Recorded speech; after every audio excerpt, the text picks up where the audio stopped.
अकमल साहब, सदन में विराजित सभी साहित्य सेवियों को यथेष्ट अभिनंदन, अभिवादन। आज की महफिल में दो धन्यवाद बनते हैं।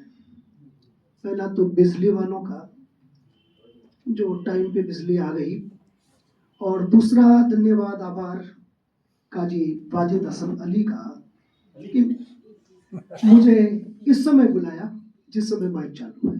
दुआ सलाम भी अपनी जगह काम करती है। आपके इजलास में काफी कुछ गजल पेश करने का खुशनसीबी मैंने हासिल की। हमारे सरपरस्त कैफी साहब तशरीफ फरमा है, इजाजत है। आज एक हिंदी कविता कहने की अनुमति चाहता हूं सदन से। कविता का संदर्भ, कविता छोटी है और अगर आप तक की सही सलामत पहुंच जाए तो इसका संदर्भ बड़ा हो सकता है। शीर्षक है कविता का कविते संबोधन सूचक चिन्ह। कविते कहाँ हो। जयशंकर प्रसाद से अनुमति लेते हुए पंक्तियां शुरू करता हूं कि तुम ही निकली थी वियोगी हृदय से, क्योंकि प्रसाद जी ने कहा था कि वियोगी रहा होगा पहला कवि, आह से निकला होगा गान, आंसुओं से उमड़कर वही होगी कविता अनजान।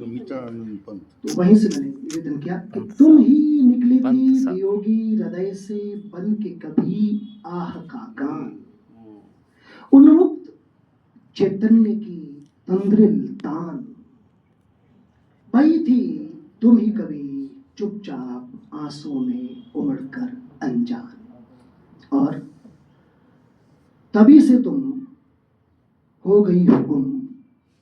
मैं कविता में भाव, शिल्प और छंद का, गजल में बहर का जो एक बंदी से अनुशासन है उसका पक्षधर हूं। ये कविता मुक्त छंद में है लेकिन छंद मुक्त नहीं है। निवेदन करता हूं कि तुम ही निकली थी वियोगी हृदय से बन के कभी आह का गान, उन्मुक्त चैतन्य की तंद्रिल तान, वही थे तुम ही कभी चुपचाप आंसुओं से उमड़कर अनजान, और तभी से हो गई हो गुम। ही कविते कहाँ हो तुम। संभवतः भावों के भंवर जाल में भटक गई हो, संभवतः भावों के भंवर जाल में भटक गई हो, या अनुबंधों के मिथ्या आडंबर में अटक गई हो। संभवतः भावों के भंवर जाल में भटक गई हो या अनुभवों के मिथ्या आडंबर में अटक गई हो। अनुभूतियों के अवलंब पर टिकती, अनुभूतियों के अवलंब पर टिकती, न जाने क्यों इतनी विपन्न दीनहीन दिखती। अनुभूतियों के अवलंब पर टिकती, न जाने क्यों इतनी विपन्न दीनहीन दिखती। खो गई हो तुम व्यंजना की वीथियों में, खो गई हो तुम व्यंजना की वीथियों में, निरुद्देश्य निर्मित नीतियों में। खो गई हो तुम व्यंजना की वीथियों में, निरुद्देश्य निर्मित नीतियों में। रसिक खोजते हैं तुमको नेपथ्य से आते निर्जर नाद में, तो कभी भ्रमर कली का संवाद में, कभी आनंद उद्वेलित अमराई में, तो कभी तन की तरुणाई में, कभी अधरों के माधुर्य में, तो कभी चक्षु के चपल चातुर्य में, कभी देह यष्टि के वक्र विधान में, तो कभी वात्स्यायन के विज्ञान में। श्रृंगार में, वियोग में, विरह में, संयोग में, कभी मधुसिक्त मादक मंजरियों में, तो कभी उपत्यका में उगी वन वल्लरियों में। किंतु किंतु तुम न यहाँ हो न वहाँ हो। हे कविते तुम ही बताओ आखिर तुम कहाँ हो। कई बार दिख जाती हो अनायास ही किसी अबोध बालक की क्रीड़ा में, तो कभी किसी श्रमिक के पीठ पर लदी अकथित पीड़ा में। कई बार अनायास दिख जाती हो किसी अबोध बालक की क्रीड़ा में, तो कभी किसी श्रमिक की पीठ पर लदी अकथित पीड़ा में।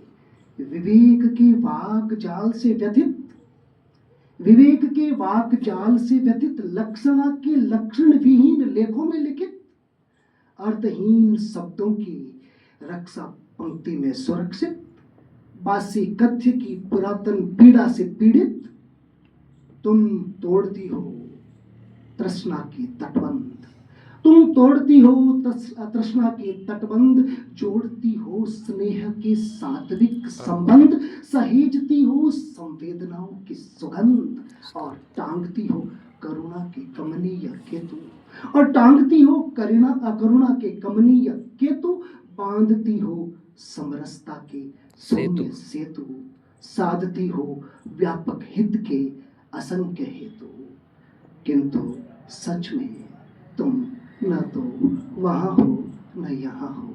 हे कविते तुम ही बता दो तुम कहाँ हो। वाह, बहुत बढ़िया, शानदार।